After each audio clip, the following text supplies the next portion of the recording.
Hello, and thank you for joining us for Fixin' It with Phil and Friends. I'm Phil Milani, and this is a first segment in a series where we talk about how the Broncos can fix some of their problems from last season with Steve Atwater, Andrew Mason, and Casey Jones. So we got our masterminds at work here, and we're going to start with the quarterback position. Guys, what went wrong with the quarterback position last year? Well, you just simply start with turnovers. Too many turnovers from the quarterback position that led the Broncos to playing from behind far more often than not. You look at the 8-game losing streak that they had at mid-season, and you start with the giveaways from particularly the quarterback position, putting the Broncos behind, putting them in disadvantageous situations game after game. And if you can have fewer turnovers, that's where it's going to begin. Yeah, and then if we would say, okay, do you think any of these guys are going to be around next season to fix that? Well, I sure hope so. Brock Osweiler, as we know, he's a free agent.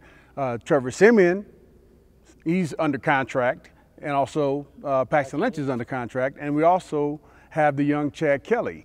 So I'm not sure if there's enough room for all of these guys to be on the roster in addition to going into free agency and the draft.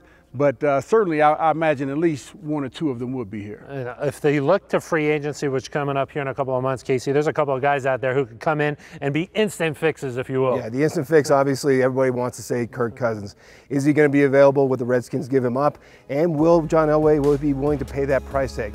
We don't know. Case Keenum is another guy coming out of the Vikings. Who's going to step up and who's going to be that guy? Who's going to provide the leadership? I think that's the key to any quarterback coming into the Denver Broncos. As a veteran, he's got to provide that veteran leadership. You think that guy like Kirk Cousins is worth it? It's a big question. I mean, look, Washington didn't do that well as a team with Kirk Cousins. I mean, they have one playoff appearance with Kirk Cousins as a starting quarterback. At the same time, you have to look at what's gone wrong in Washington over the last few years and realize that Kirk Cousins isn't the primary cause, and really he's been who's kept them in it. Now, is he worth potentially $30 million a year? Because that's what you're talking about as far as the average per year contract. If you bring in Kirk Cousins, then that's a lot of other needs that you're leaving unfilled, and if any, and you may have to create other needs in order to bring in Kirk Cousins. So while certainly that is the most sure thing among the potential quarterback solutions, it may not be one that is necessarily viable at this point. Yeah, a lot of teams out there don't have a Von Miller on the other side of the ball who's eating up a huge part of the cap space as well. Steve, if they go to the draft, I know that a lot of guys like Baker Mayfield. A lot of guys like Baker Mayfield, a lot of guys like Josh Allen.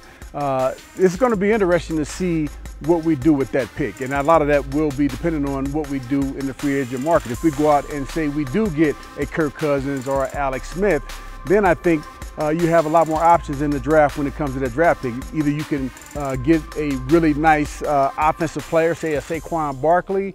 So we'll have more options if we take care of that our quarterback situation through free agency. Now with Baker Mayfield, of course, the Broncos are going to be coaching him at the Senior Bowl in a couple of weeks coming up here. So they're going to have intel on Baker Mayfield that other teams will not have. So that will give them an advantage. But also, they're going to coach other quarterbacks at the Senior Bowl as well. So if they look to free agency for a quarterback, maybe not Kirk Cousins, but someone who could be a guy that gets them through a few years, they could look for another guy to develop middle rounds. They could find that guy at the Senior Bowl they like, one of the other quarterbacks they work with. So, you know, Baker Mayfield, he could be an option out of the draft, but there will be others. JC, you like any of these quarterbacks? I mean, it seems like if you draft a quarterback, you're going to start talking about all the same problems. They don't call plays in the huddle. They don't know how to read defenses. They don't know how to take it from under center. You like any of these guys? Well, I think first you have to get the veteran quarterback, then you look into the draft. In the draft, you're going to have that veteran leadership through the free agency, but with the draft, you're going to have to close that gap.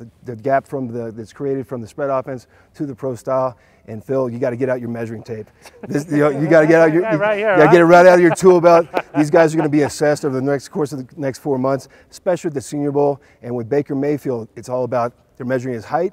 But one thing you can't measure with Baker Mayfield is the intangibles. That's his heart. Well, I'll tell you what. I mean, one of the things about playing in those bowl games, those all-star games, is that really and truly someone else could step to the forefront. A guy, just say a Mason Rudolph, who no one's been talking about, he could show that he's a very coachable guy. He has the skills and he's completing passes and change everyone's opinion of him. There's always a guy at the Senior Bowl that ends up rising because of that week. It seems like every year somebody jumps up. You could see Mason Rudolph, Luke Falk out of Washington State. Now you want to see how he makes the transition from the Mike Leach air raid offense to a pro-style offense. But if he has a good week, he could rise up. I wrote about a guy, Kyle Lauletta, out of Richmond, who's going to be at the Senior Bowl. He's another guy who could take that leap too. Mace likes to go real deep. He knows all the guys. Yeah, you talk about Richmond. Mace is your guy. I was born in Richmond. I should know about it. There you go. All right, that was us taking a swing at fixing it at the Broncos quarterback position. Steve Atwater, Andrew Mason, Casey Jones. I'm Phil Milani.